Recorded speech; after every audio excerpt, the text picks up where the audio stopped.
talked, the good that it did, the more impact it can make. I said, great, we can have a for-profit company, but with everything going on in India, and specifically women, and the reputation, and what happens, and the impact that I've seen and we've seen that we can make, we said, let's do a 501c3. And we started talking about missioning, and then we're like, well, what are you going to call it? And Ruby, thank you, but missioning 5. 5 is the most energetic of all numbers, the tax-exempt status. I love the 5 fingers, shaking hands, reaching out, holding hands. Like, there's just so many metaphors around 5. We know there's 5 words for neem as well. So when you research it and you Google it, you can learn more about it that way. And we created 5 initiatives that we're going to be doing with Mission Neem 5. Going. One of the things, yeah. And as we were talking, and what resonated with me personally, and I think many of us that I know from ever, was the impact that I made on women. And it's funny, I actually showed this to my husband last night, to Nav, and he said, well, doesn't this have to do with anyone? So what's happened is that there was a study after Gujarat, Narmada Fertilizer Chemical Company did this neem project in India. These 5 things were proven benefits. There's a research study, so please look at it. You can look it on the website. I'll send you the deck after if anybody wants it. But literally, increased income, great, that's wonderful, right?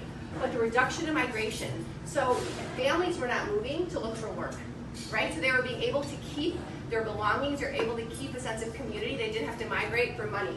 The women had an enhanced decision-making role.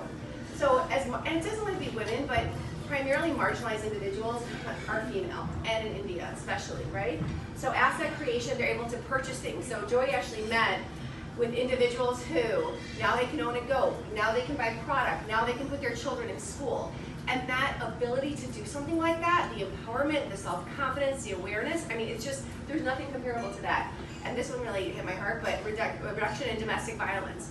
And now, now it was like, how does that stop domestic violence? Because they're making money. I go, babe, there's a respect level in the house that all of a sudden, you know what? You may not need me. You can handle it on your own. So I think that's really powerful. And what spoke to me with this is that it's happening in India. Tupperware was a client of mine years ago, and I love what they do.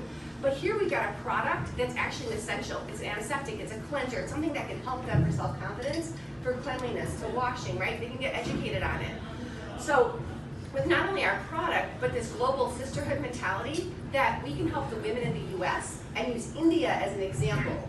And that's so powerful, and I'm getting chilled, because India, when you think about, you hear about the rapes and the women aren't this and they're not treating like this, it breaks my heart, because that's not our India. So to be able to bring that here is very powerful and help you. That's why. So I was, again, blessed enough to meet. So I got picked up at the airport to go to Bharuch, which is where the big, massive billion-dollar factory is. And all these engineers are running me around, showing off what they do with all this stuff. And it's an amazing place. So I guess in the 80s, they became one of the first in the world zero pollution plants.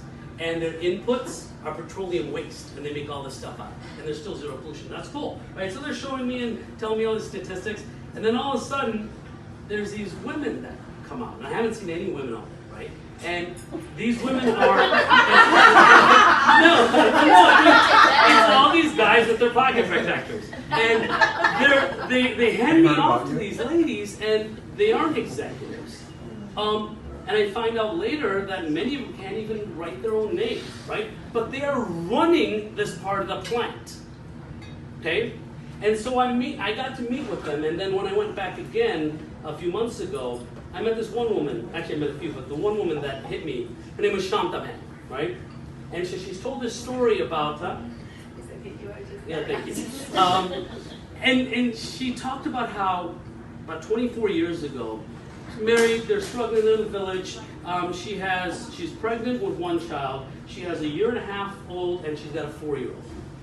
And they're living a life, right? They're struggling, but they're living it. Her husband dies. And so now she's pregnant, and she's got all these problems. And she's in the village. And that's not a great place to be. So she was lucky enough to get a subsistence level opportunity with a not-for-profit. Right. She did this for 15, 16 years and did enough that they didn't starve and the kids could stay in school and have clothes on their back. Great, amazing achievement. The Neem Project came along, knocked on the door, and yeah, let me try. And so there's a certain season. she got involved with. And in this one little season, about 2.5 months, she made more money than she would in the entire year of business. Right? Great. Year 2 comes along. She triples it. Amazing. Year 3 comes along, and this is what was amazing. They knock on the door. Shantavan, how are you? Right? Expecting hugs and tea and all that stuff. And she's like, I'm great. So thank you, thank you, thank you. It's amazing you're here. And like, ready? No. Why? Because I took the money that I made last year. I bought a vegetable cart. I hired a guy to run the vegetable cart. I bought a buffalo. I got somebody milking the buffalo, making cheese, yogurt, and other products from it. I've got businesses online, but I love this so much, I will lease you my 3 neem trees. And this is an uneducated woman who's come through that entire thing, and then talking about these points. This woman now has put her daughter into college. Her son's dream was, I mean, the dreams changed, right? When they saw mom suddenly start making money, right? So all of a sudden, the son who was dreaming maybe he could go to school, now he's saying, Mom, can I join the business? Can I run the business? Can I also go to school? So all of these impacts are amazing. It's beyond domestic violence, it's investment in health.